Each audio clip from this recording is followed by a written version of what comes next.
This presentation will be a attempt to break up the dense, compacted, and therefore the thumbnail situation between Heidegger, who's pictured as rather amusingly, if I don't say so myself, as Princess Leia in the thumbnail, and on the other side, Derrida and Foucault.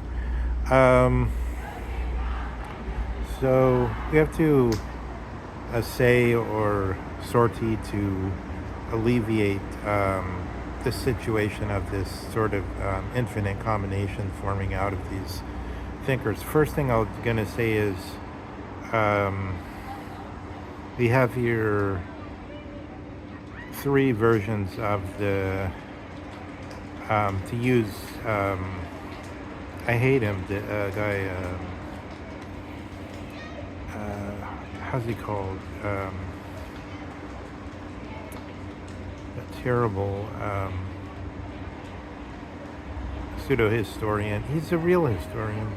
But this shows the difficulties of history, of Timothy Snyder, his version of Ukraine. So his version of Ukraine, it's exactly what Lord Acton said when he said, look at these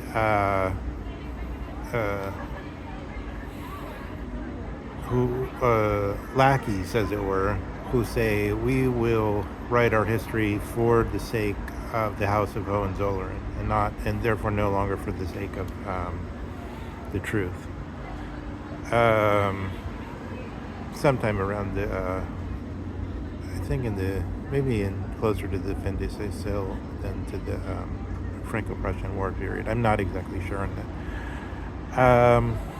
Yeah, we have people like Timothy Snyder coming in and attacking with their history, proposing it to stand as proclaiming the news in a major way. But the historian's work, nonetheless, is just one of those guideposts that's sort of similar to a what he himself deplores is the so-called how does it called, the Voraus Islander Gehorsam, or the anticipatory obedience, which in the 1970s was linked up to the idea of I'm not sure, you should look at the Wikipedia page, but I want to say crudely with fascism. So, of course we have this huge abuse of the word fascism so that it's fallen into uselessness because of the way it's used to mean almost everything, and therefore it's totally melted. Let's say there's one state is the state of the melted thing, and the other is the crystallized form of a word or of a substance. The crystallized form is when it only has one meaning and it's really rigidly kept to, and this is a kind of tragedy occurs when you have this situation. This is the situation of the Edeline Vogt and große Stille. This is the situation of the greatest. By the way, we should remember Alex Soros has quoted this saying, which is sort of a stock piece of the great tradition from Winkelmann. But the point of this saying is, in the 18th century, it began to be thought there should be a narrowing down. It corresponds much later to Nietzsche's sort of almost hysterical project of trying to say we must do things for the sake of Leben or life, and we must therefore decide whether we want to teach the Battle of Agincourt or not. Why do we need to know about the Battle of Agincourt? There's too many things already. What is really needed as the model to make an effective human being, to make so that they could essay to bring us closer to the ultimate Heimat, or homeland. Something like Shining Hill on the hill on the mountain, Shining City on the hillside, on the hill.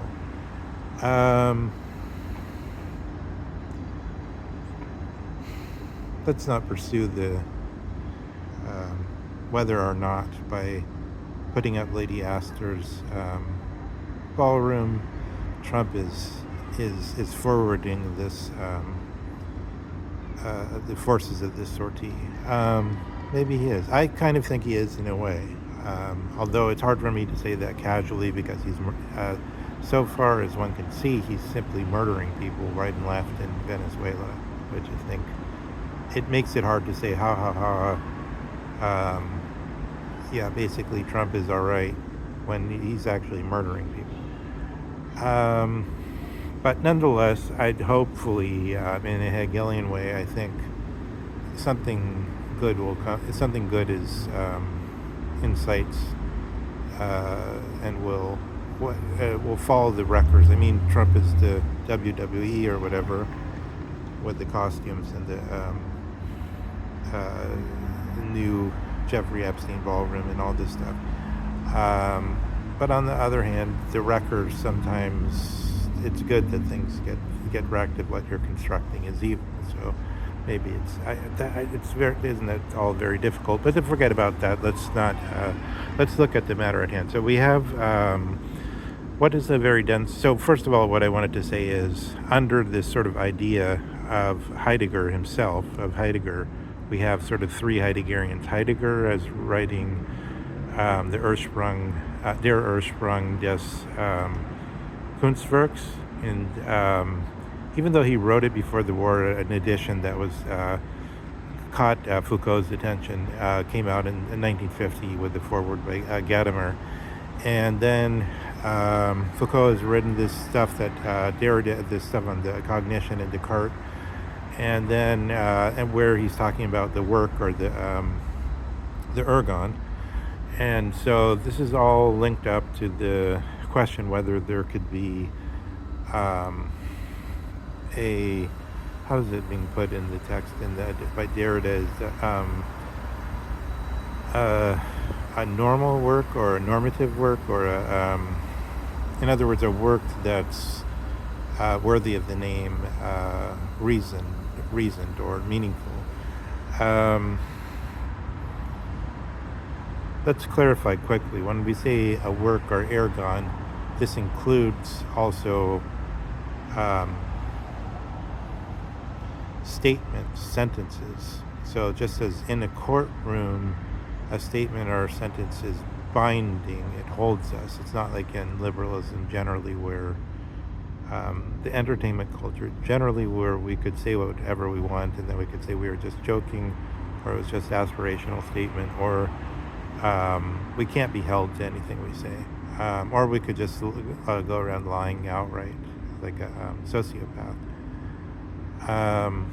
All this is possible under liberalism, where it's not possible when there's a sense that one will be held to what one says, and that what it says has a. So, I mean, that's the forgotten and mocked sense. I think that has to do with the notion of honor, which is now.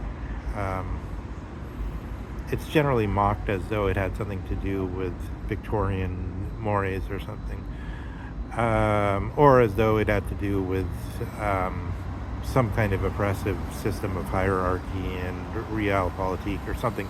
It's generally mocked as though it were something obviously defective and part of some risible shenanigans which whole cultures had been caught up with in the past, but fortunately we've gotten past that. But any of these sort of large structures, this is like what I'm saying Heidegger is to Derrida and Foucault. They're in the structure of Heidegger, okay? So we should make no mistake about that. So now when we look at this, so I'll attach the Derrida essay so you'll see what I'm talking about to the notes. But here we have a discussion that's totally, in one sense, it's that again the tragedy could occur is sort of in that Heidegger says man is verrückt, crazy. So if we get caught just looking at the Heideggerian prose structure and everything in it, and we're living in that as our sort of who are we and where are we, or what are we, what and who are we, and therefore if we're Derrida, if we're Jacques Derrida, if we're Michel Foucault, then, and if we're Martin Heidegger, then we're these investigators of the Dasein that has its most pressing concerns, these type of things.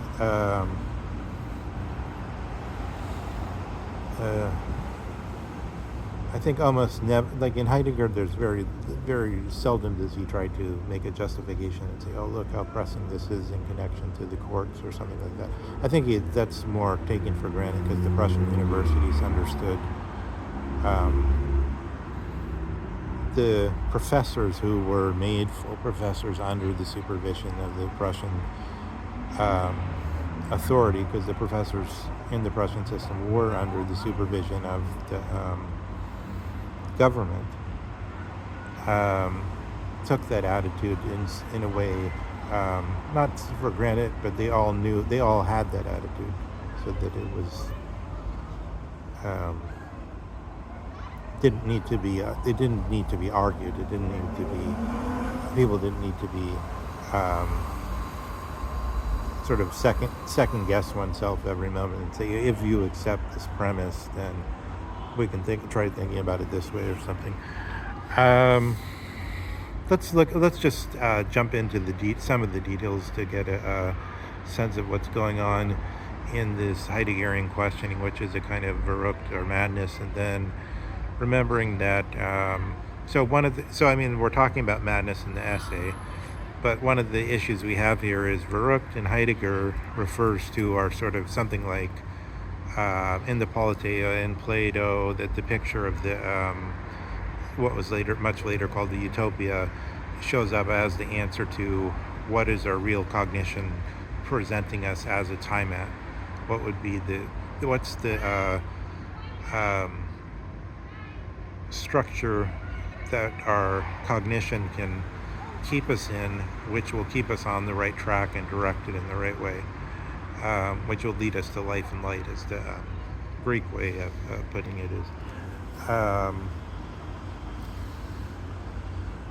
In Heidegger, the verrückt, or the craziness, is in a certain way just that we're never quite in the frozen material world where the words could only refer to the early Wittgenstein version of labels on words prior to the sign language version, where words are always describing some kind of motion, some kind of happening in the world, and something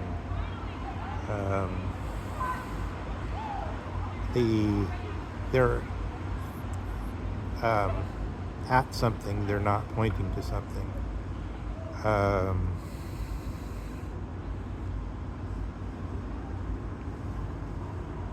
The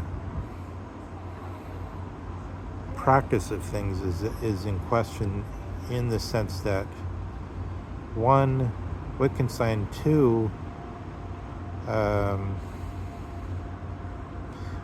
so Wittgenstein too is almost a Heideggerian in this sense, but he's not it's not because he learned it from Heidegger. I don't think it's because he too accepts the same basic problem of that we can no longer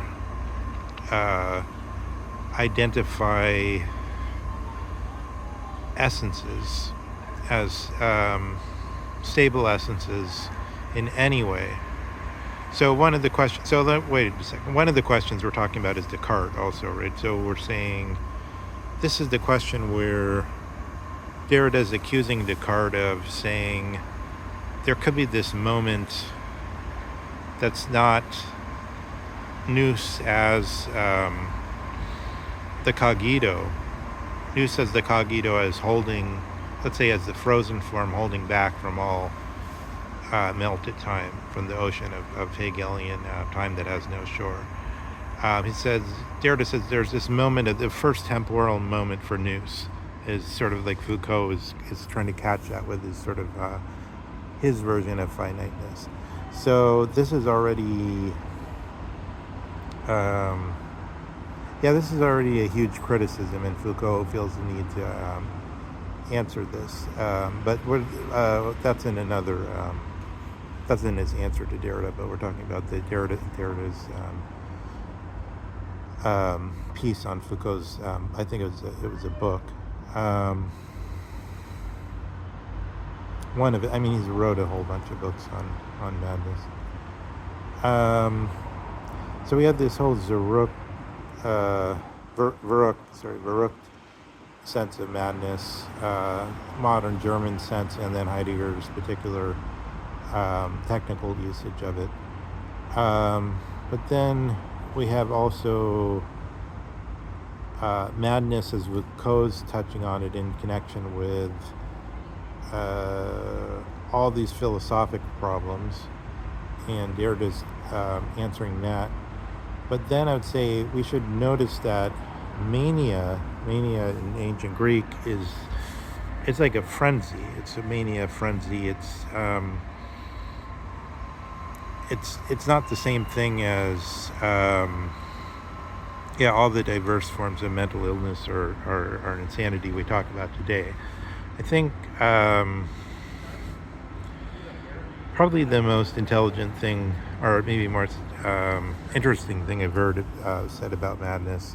I mean, this whole discussion about madness is very diffuse and hard to.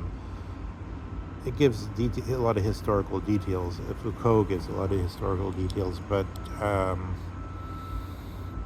in terms of saying anything about the essence of madness or anything really to the point, I think I like Carl Jung's statement that the reason, Carl Jung, who knew a lot of real insanity cases, he said the reason insanity is relatively very rare is because usually there's too much pressure from outside. So, I mean, you're in bed or something, and then like you're watching, I don't know, Petticoat Junction or some Santa Barbara soap opera or something, and then like your parents say, oh, you have to wake up and go to school or something, you have to get out of bed and go to school or something. There's pressure from outside. Nicolas Cage's character in the David Lynch movie Wild at Heart, at the very end, the way I interpret it is he's walking down sort of a lawless street. There's nobody around except like a bunch of toughs like standing around looking tough, and then I think he like lost his nerve, so then he says, what can I get you motherfuckers, or something rude like that, and then they beat the hell out of him predictably. But I mean, the point is, because he felt the pressure from outside in a negative way, he's like he gets like freaked out by these guys, and then and that pisses him off, and then he says the thing, and then the thing causes him to get beat up. So the point is, he felt there are different forms of pressure. That's a form of pressure from outside. I mean, the impression in the scene was like, if he had just walked by and been cool, they probably would have been cool. But because he was an asshole, then he got beat down. So that's very predictable, but it's sort of like, that's a form of the guy that would go into actual madness is the one that would be able to most avoid pressure from outside in all its forms. Sometimes that happens, I think, gradually. It's described as people sort of fall asleep in a certain way in certain dimensions. But in any case, madness, what I'm getting at is like, madness has different guises. And so one of them, they're talking about somebody who would think their hands were turned to crystal or glass, which is what happened to Cantor. So you see the mind of Cantor, the mathematician's mind of the first rank, dealing with infinities. he must have been very little. I mean, he must have been very concentrated in his idea. This is what Jung said of Einstein. I couldn't really talk to Einstein about anything because the man is so concentrated in his one idea. So that's a state where, yeah, even though mathematical thinking isn't, it's not really, it's not a matter of external mania in any sense. You see, it's totally introverted, so it's not like the mania of the Greeks, of Hercules or Great Ajax or something like that.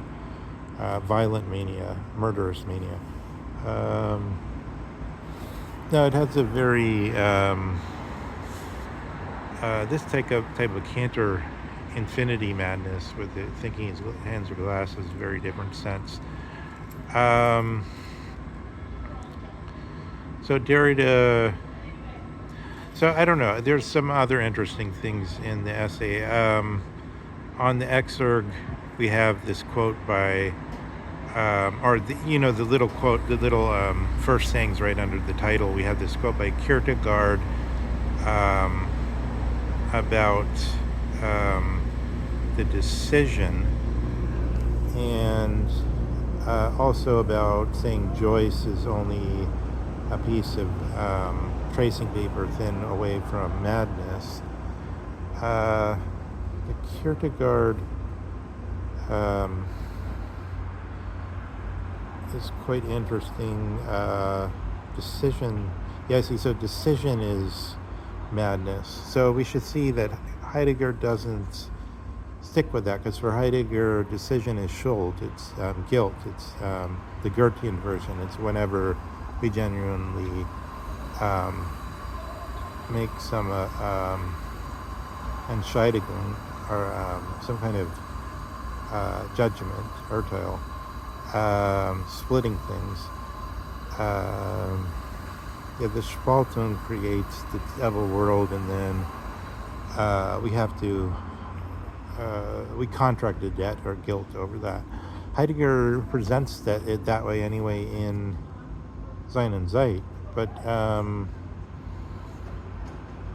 it's clear. He puts Verrückt in a different position. He puts Verrückt actually in the position where Plato and Aristotle would have the mind of God. So I guess we could say, let's end it there because that's beautiful. It's for Heidegger, God philosophizes. God is still philosophizing.